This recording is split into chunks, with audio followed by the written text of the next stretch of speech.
Eh bien, depuis plus de 20 ans, ma femme et moi, nous naviguons autour du monde. Nous avons pas mal de ces fusées de détresse. Certaines de mes fusées, elles sont périmées depuis 1994. Jusqu'à quelques années, il n'y avait aucune autre solution que les pyrotechniques traditionnelles, qui ne fonctionnent que quelques minutes, qui coûtent assez cher, qui sont de plus en plus difficiles à trouver. Et puis bon voilà, il y a une solution bien meilleure, technologie laser et les fameux feux de détresse laser.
Ça me permet de balayer rapidement, sans aucun problème, les cargos qui sont loin et qui éventuellement peuvent me repérer et éviter de me rentrer dedans.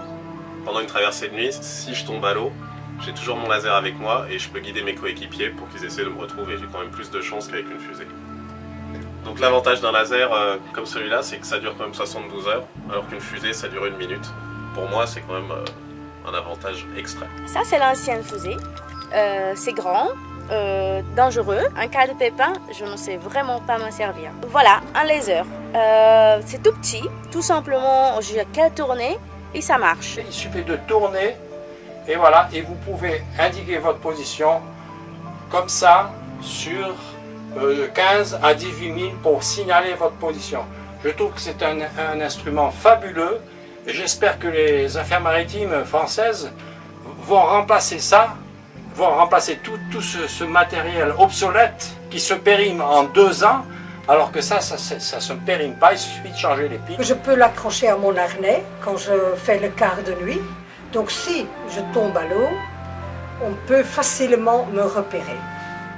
La fusée normale, c'est remplacé tous les 3 ans. C'est pas génial pour l'environnement et en plus c'est assez dangereux. Alors qu'un laser, ça présente aucun danger. Help, help, help! これで命が助かるぞ! Yahoo! 一番! Donc tous les navigateurs sont censés avoir ce type d'équipement pyrotechnique pour les fusées de détresse. Bon, ils ont l'inconvénient de ne pas toujours fonctionner et aussi d'avoir une date de péremption, donc il faudrait les changer régulièrement.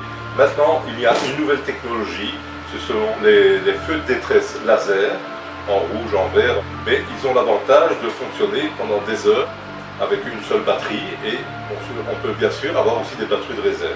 On a aussi l'avantage d'émettre un faisceau très large qu'un avion peut repérer très loin. Donc dans les radeaux de sauvetage, il est conseillé à tout le monde d'avoir ce genre d'équipement. J'espère que pour les prochaines missions de sauvetage en mer, les victimes seront équipées de ces lasers de détresse qui leur sauvera la vie avec beaucoup plus de chance qu'avec les anciens systèmes.